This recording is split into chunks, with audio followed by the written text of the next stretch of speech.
Shalom, selamat pagi sahabat Petra yang terkasih dalam Kristus. Sudahkah Anda mengasihi orang lain hari ini?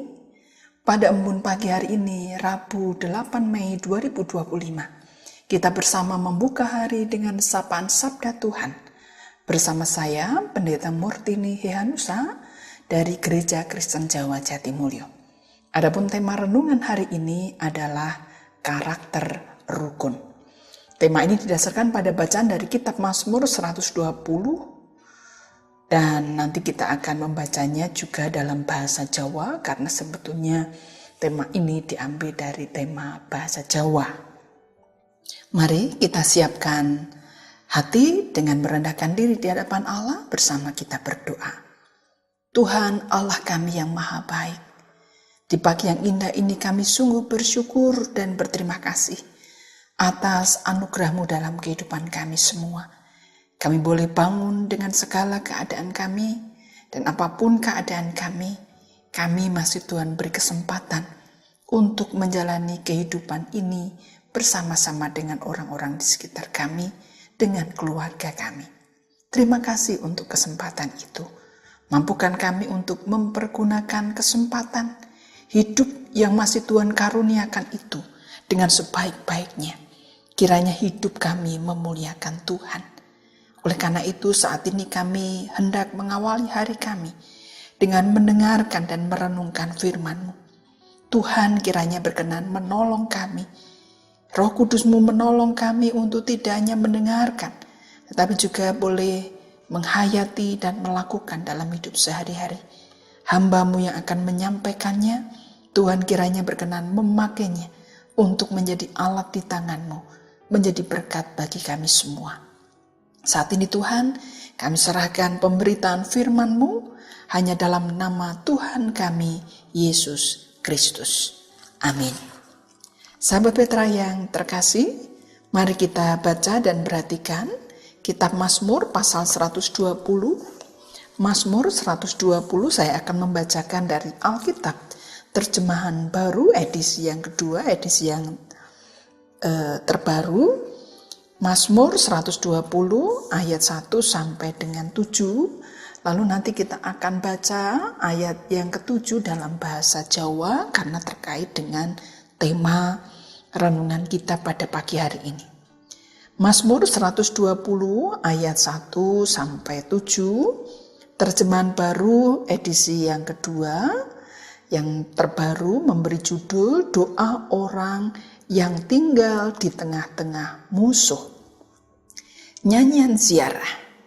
Dalam kesesakanku aku berseru kepada Tuhan dan Ia menjawab aku.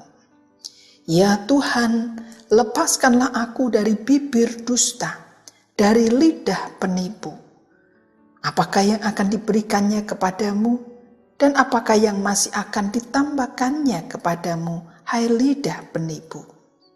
Panah-panah yang tajam dari pahlawan dan bara kayu arar. Celakalah aku karena harus tinggal sebagai pendatang di Mesek, karena harus menetap di antara kemah-kemah Kedar. Lama sudah aku menetap bersama orang-orang yang membenci perdamaian. Ketika aku berbicara tentang damai, mereka tentang perang. Saya akan membacakan Alkitab terjemahan bahasa Jawa, terutama ayatnya yang saya mulai dari ayat yang ke-6 lalu ayat yang ke-7. Wus cukup suwe pamanggonku, awor karo wong kang podo sengit marang karukunan. Aku iki demen rukun, nanging saben ana pangucapku, wong ing kono banjur podo ngajak perang. Bapak, Ibu, Saudara, sahabat Petra yang terkasih, hidup di tengah-tengah musuh itu pasti tidak mudah.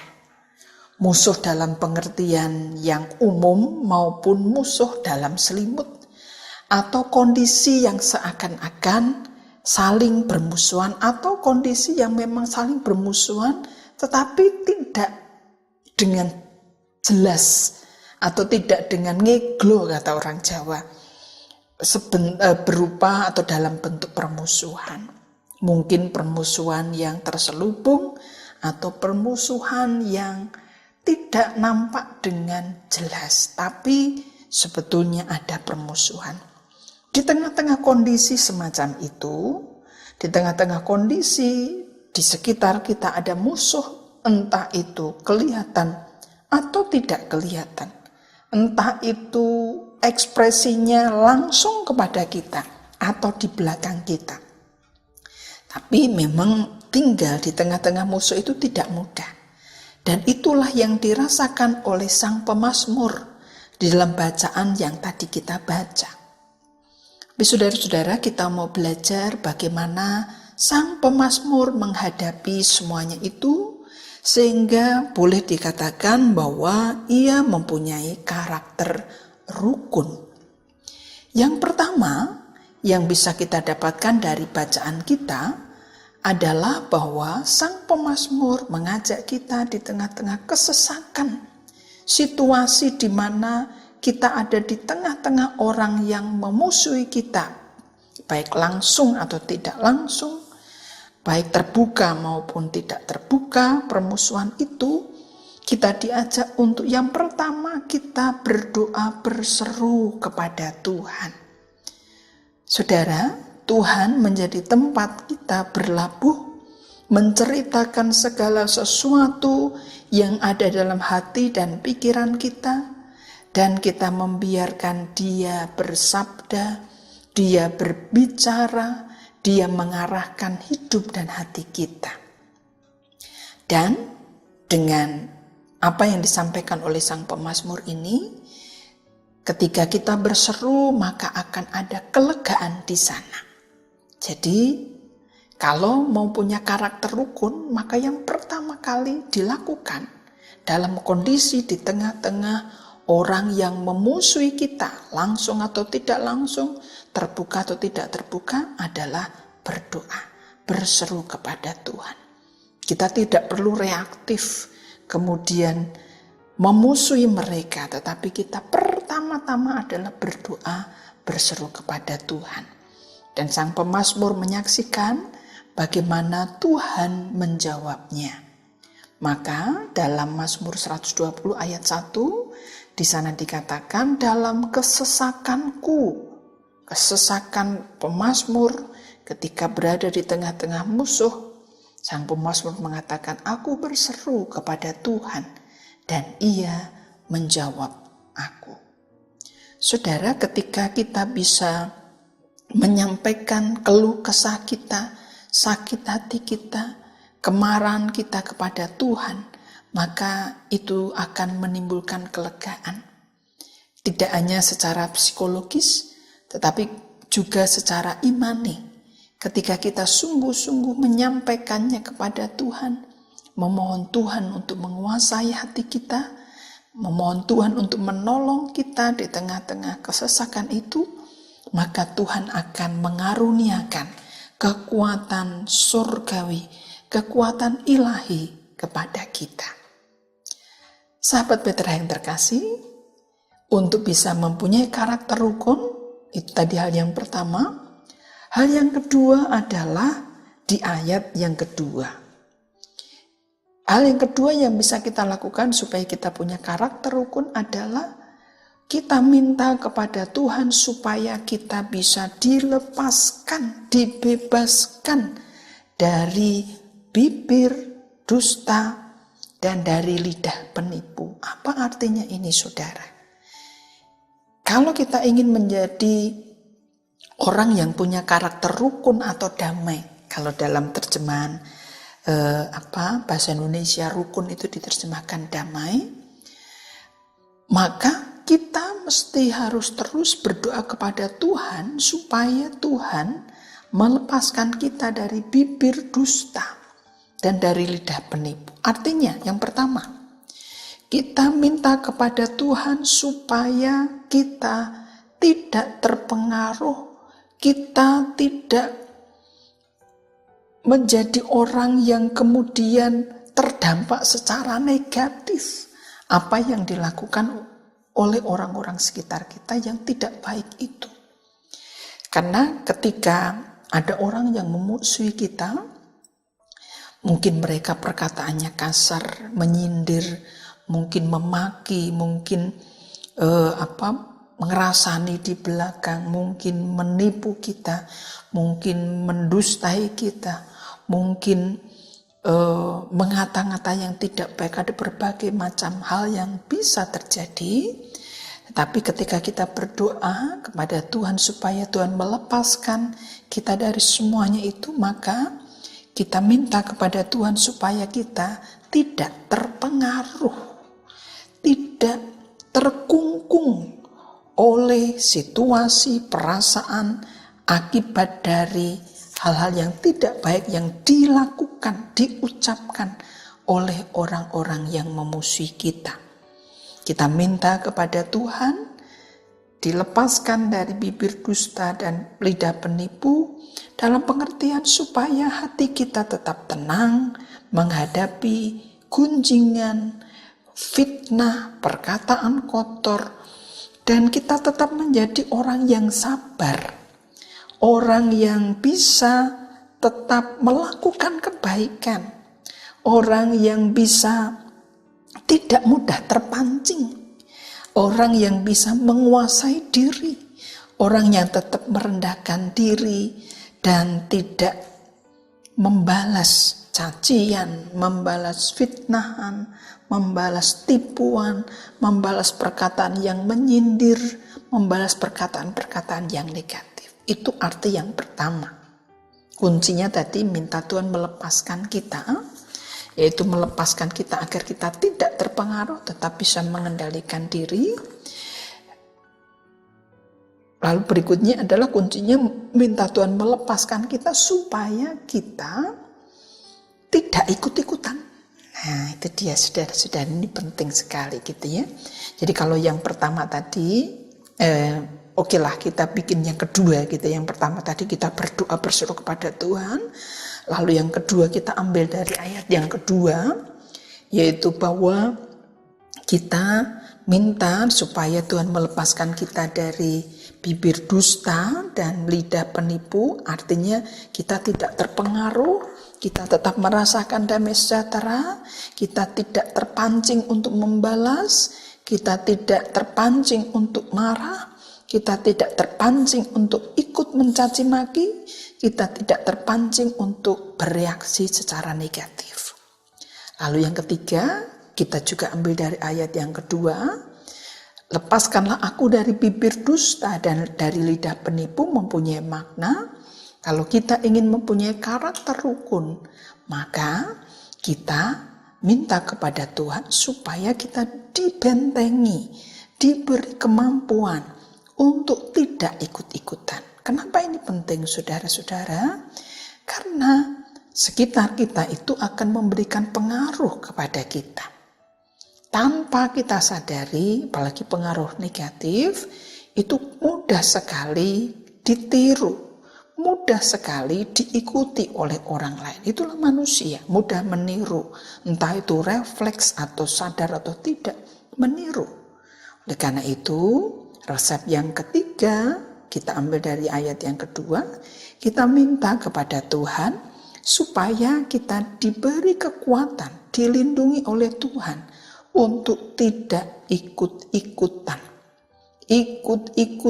gaya mereka yang suka menipu, bibir dusta, suka memfitnah, mencaci maki, berkata-kata sinis, berkata-kata kotor. Nah ini harus hati-hati saudara, jangan sampai meniru apa yang dilakukan oleh musuh. Benci itu orang sering mengatakan benar-benar cinta. Jadi harus hati-hati. Jangan sampai kita membenci kelakuan yang tidak baik, tapi malah kita sendiri melakukannya. Oleh karena itu harus sungguh-sungguh minta kepada Tuhan supaya kita tidak ikut-ikutan. Itu resep yang ketiga. Nah, sahabat Petra yang terkasih, resep yang keempat adalah kita ambil dari ayatnya yang kelima. Di sana dikatakan, Celakalah aku karena harus tinggal sebagai pendatang di Mesek, karena aku harus menetap di antara kemah-kemah Kedar. Ayat yang ke-6, lama sudah aku menetap bersama orang-orang yang membenci perdamaian. Maka resep yang keempat supaya kita punya karakter rukun adalah menyadari keadaan kita. Kita memiliki kesadaran sepenuh-penuhnya di mana kita hidup, di mana kita tinggal, bersama siapa kita hidup, bersama siapa kita tinggal. Karakter-karakter model apa yang ada di sekitar kita? Apakah karakter-karakter yang memberi contoh yang baik? Apakah karakter-karakter orang-orang yang punya karakter yang baik ataukah yang tidak baik? Sang pemazmur sadar bahwa apa yang ia alami tinggal di tengah-tengah musuh adalah sesuatu yang tidak baik. Maka dia mengatakan, celakalah aku karena harus tinggal sebagai pendatang di Mesek. Orang-orang Kedar, orang-orang di Mesek itu memang orang-orang yang mudah emosi, saudara-saudara. Mereka gampang sekali emosi dan gampang sekali untuk berperang. Dan di tengah-tengah kondisi semacam itu, mereka juga mudah sekali memfitnah, mudah sekali melakukan tindakan-tindakan yang tidak baik. Sang pemazmur menyadari keadaan itu. Jadi resep yang keempat sekali lagi adalah milikilah kesadaran yang penuh di mana kita berada. Dari kesadaran yang penuh itu, kita tahu apakah kita dalam kondisi yang baik-baik saja ataukah tidak. Apakah kita dalam kondisi yang menjadikan iman kita bertumbuh ataukah tidak. Apakah kita berada dalam lingkungan yang memberikan pengaruh positif ataukah tidak. Nah, ini seringkali orang kurang melakukan atau meluangkan waktu untuk merenungkan hal ini. Menyadari kondisi lingkungan yang ada di sekitarnya. Nah, saudara-saudara, dengan kondisi yang kita tahu, maka kita akan tahu apa yang harus kita lakukan. Dengan tahu kondisi sekitar kita, kita tahu apa yang harus kita siapkan untuk menghadapi semua itu. Dan kembali tadi dari resep yang pertama, kekuatan kita adalah pada Tuhan. Sehingga kita ketika menyadari kondisi sekitar kita, maka kita minta kekuatan dari Tuhan. Kita bisa menghadapi berbagai persoalan bukan karena hebatnya kita, tapi karena kasih dan kuasa Tuhan. Dan dalam ayatnya yang ke-7, di sana dikatakan bahwa ketika aku berbicara tentang damai, mereka tentang perang. Jadi sang pemazmur menyadari sungguh-sungguh kondisinya bahwa orang-orang di sekitarnya berbeda sama sekali dengan dia. Sehingga dia harus siap menghadapi perbedaan itu, hidup bijaksana, dan selalu mendekatkan diri kepada Tuhan. Saudara-saudara, dalam kasus-kasus tertentu, ketika kita berada dalam lingkungan yang toksik, yang memberikan pengaruh negatif, racun-racun yang tidak baik, maka kita harus minta kepada Tuhan supaya Tuhan melepaskan kita dari semuanya itu. Bisa dalam banyak arti. Melepaskan dari pengaruh, melepaskan tidak ikut-ikutan, tadi ya, melepaskan dari bibir dusta dari penipu, dalam arti tidak terpengaruh dan tidak ikut-ikutan, tapi juga kita bisa, kalau kita sudah tidak tahan lagi, kita bisa minta kepada Tuhan supaya Tuhan melepaskan kita dari semuanya itu, dan mungkin kita bisa mengambil keputusan, misalnya pindah rumah. Misalnya ada mertua dan menantu yang tidak cocok sama sekali, dan itu sudah terdeteksi dari awal, sebaiknya sebelum terjadi pertengkaran, sebelum terjadi hal yang tidak baik, lebih baik memisahkan diri dalam arti rumahnya sendiri-sendiri. Itu pun sebetulnya tidak dalam arti mertua atau menantu musuh. Tapi itu harus kita sadari. Kita harus sadar betul-betul kondisi kita. Yang keempat tadi, supaya kita punya karakter rukun, kita juga harus sadar, menyadari penuh kondisi sekitar kita. Kalau misalnya kita tidak mampu, kita minta kepada Tuhan supaya misalnya meskipun mertua atau menantu kita bukan musuh kita, tapi ketika ada hal yang mungkin berbeda dan tidak nyaman lagi begitu, kita berdoa supaya Tuhan mengaruniakan kita hidup bersama meskipun berbeda rumah. Nah, supaya tetap rukun, tetap baik, tetapi juga karakter yang berbeda itu tidak saling mengganggu satu dengan yang lain.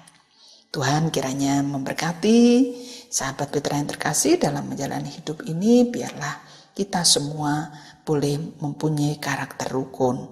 Kita selalu berdoa kepada Tuhan, tidak mudah terpengaruh hal yang tidak baik, tetap kuat, tetap damai sejahtera, tidak mudah terpancing, tidak ikut-ikutan, dan kita sadar betul akan kondisi sekitar kita.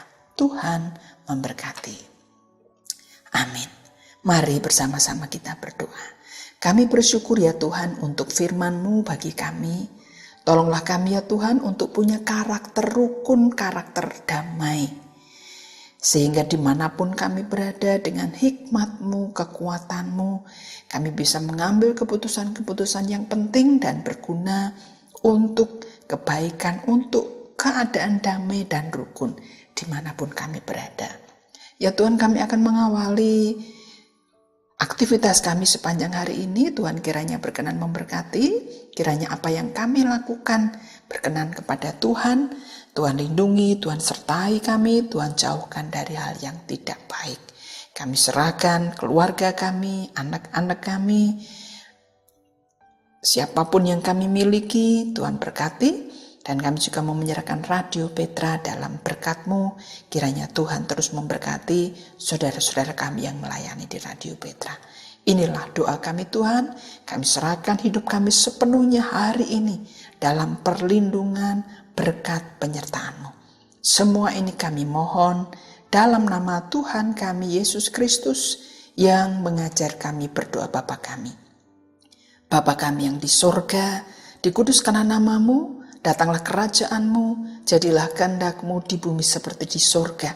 Berikanlah kami pada hari ini makanan kami yang secukupnya, dan ampunilah kami akan kesalahan kami, seperti kami juga mengampuni orang yang bersalah kepada kami. Dan janganlah membawa kami ke dalam pencobaan, tapi lepaskanlah kami daripada yang jahat. Karena Engkau-lah yang punya kerajaan dan kuasa dan kemuliaan sampai selama-lamanya. Amin. Demikian sahabat Petra yang terkasih dalam Kristus, embun pagi hari ini Rabu 7 Mei 2025. Kiranya sabda Tuhan memberikan hikmat, kekuatan, dan penghiburan bagi kita untuk melewati sepanjang hari ini. Saya, Pendeta Murtini Hehanusa dari GKJ Jatimulyo mohon diri dan mohon maaf bila ada kata yang kurang berkenan. Sahabat Petra, selamat mengasihi orang lain hari ini. Tuhan Yesus memberkati.